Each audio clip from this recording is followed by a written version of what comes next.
Kalėdinė eglutė. Vieną žiemos rytą pabudęs Rikis pažvelgė laukan ir pamatė, kad diena buvo apniukus ir drėgna. Dangus buvo tamsus ir niūrus, tačiau tai nei kiek nenuliūdino Rikio ir jis buvo kuo puikiausios nuotaikos. Rikis nusprendė pasimankštinęs eiti papusryčiauti pas Ceciliją. Taigi visai netrukus, atlikęs rytinę mankštą, jis jau sliuogė žemyn lietvamzdžiu į Cecilijos namų kiemą ir netikėtai pamatė kaimynystėje stovinčią didelę eglę. Cecilijos kaimynai išties turėjo didelę ir skarotą eglę, kuri buvo labai graži ir ryškiai žalia. Tačiau Rikiui užkliuvo kiek netikėta detalė. Šį kartą ant eglės kabojo kažkokie keisti vaisiai. Lyg ir obuoliai, tačiau jei vieni buvo ryškiai raudoni, tai kiti buvo mėlyni. Kaip gali būti mėlyni obuoliai, galvojo Rikis. Bet to jie buvo tokie teisingai apvalūs ir labai blizgus. Rikis šį kartą nusprendė viską išsiaiškinti su Cecilijos pagalba. Įsliuogęs į Cecilijos kambarį, jis kuo garsiausiai pasisveikino. Cecilija, labas rytas! Tu nepatikėsi, ką aš mačiau pas mūsų kaimynus. Labas rytas, atsakė Cecilija. Na, ir ką tu matei pas mūsų kaimynus? Paklausė Cecilija. Ogi didelius obuolius, augančius ant eglės. Tu nepatikėsi, jie labai dideli ir apvalūs. Bet tik tai nesupratau, kodėl vieni obuoliai buvo mėlyni. Juk nebūna mėlynų obuolių. Ir dar keista, kodėl obuoliai auga ant eglės. Niekada nemačiau, kad augtų obuoliai ant eglių. Nusistebėjo skruzdėliukas Rikis. Cecilija išsyk supratusi, apie ką eina kalba, prapliupo juoktis. Ji nejučia, pašokusi nuo sofos, ėmė aiškinti Rikiui, kad jis visai ne obuolius matė ant eglutės, o kalėdinius papuošalus, žaisliukus. Rikis visai nebuvo girdėjęs apie tokius, todėl Cecilija jam paaiškino, kad artėjant kalėdų šventei, visi vaikai ir suaugę puošiasi ir švarinasi namus. O namie arba kieme esančios eglutės būna papuoštos spalvotais kalėdiniais žaisliukais ir apjuosiamos lemputėmis arba blizgučiais. Tokios papuoštos eglutės atrodo nuostabiai ir džiugina visų akis ir širdis. Rikiui labai patiko tokia šventės idėja. Jis akimirką sustingo iš nuostabos ir meiliai išsivepė, žvelgdamas kažkur toli. Netrukus jis puolė prie lango ir dar kartą pažvelgė į kaimynų eglutę. Taip, ji buvo papuošta įvairiaspalviais žaisliukais, o ne obuoliais, kaip jis pirmą kartą galvojo. Ši eglutė vakare dar įsižiebė ir jos lemputės blyksi, kai būna tamsu, tarė Cecilija. Rikiui labai patiko papuošta eglutė. Jis dar kažkiek laiko prisispaudęs prie lango žvelgė į eglę. Žinai, tarė Cecilija, mes juk taip pat turime kieme prie įvažiavimo eglutę. Galėtume ją papuošti, jei tik nori. Rikis net užspringo seilėmis. Jis taip apsidžiaugė. Striktelėjęs žemyn nuo palangės, jis padarė kūlverstį ir sušuko. O taip! Taip pat eime puošti eglutės, kad ji pavirstų į kalėdinę eglę. Bet Cecilija pasiūlė pirma papusryčiauti. Kol jie pusryčiavo, Rikis klausinėjo, kokių spalvų žaisliukų turi Cecilija ir kokiomis lemputėmis jie puošia eglutę. Papusryčiavę, jie ėjo atsinešti sukrautų į dėžes kalėdinių papuošalų, kuriais nudabins kieme esančią eglutę. Atsinešę žaisliukų dėžę į kiemą, Cecilija ir Rikis pradėjo eglutės puošybą. Rikis pačiupo pirmąjį žaisliuką. Jis buvo tamsiai mėlynas ir norėjo šokti ant eglės jį kabinti, tačiau Cecilija jį sustabdė. Palauk, dar neskubėk, pirma reikia užkabinti kalėdinės lemputes. O kodėl? Paklausė Rikis. Todėl, kad nenukristų žaisliukai. Jeigu bus užkabinti žaisliukai pirmiau, kabinant lemputes lengva juos numesti ir sudaužyti. Todėl pirmiau reikia užkabinti lemputes, o tik vėliau žaisliukus. Viskas aišku dabar. Gerai, kabinkim lemputes. Rikis puolė į lempučių dėžę ir čiupo lemputes. Jis visas įsipainiojo į lempučių kamuolį, nes jos buvo susuktos į vieną krūvą. Cecilija gardžiai juokėsi, o kuomet įjungė lemputes į elektros lizdą, Rikis švietė kaip kalėdinė eglutė.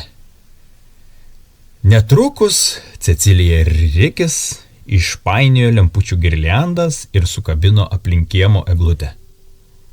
Dar prieš kabinant kalėdinius žaisliukus, mergaitė patikrino, ar lemputės dega.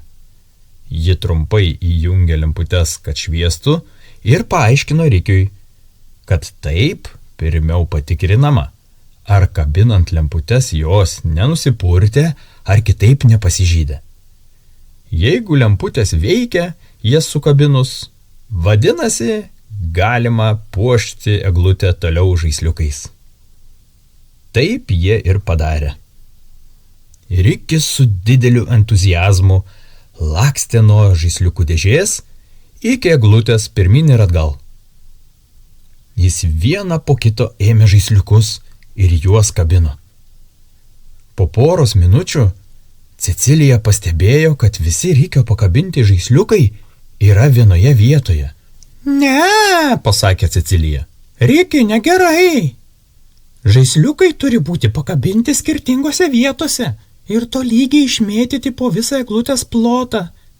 Dabar visi žaisliukai yra vienoje vietoje ir jie negražiai atrodys. Supratau. Tikrai nesąmonė.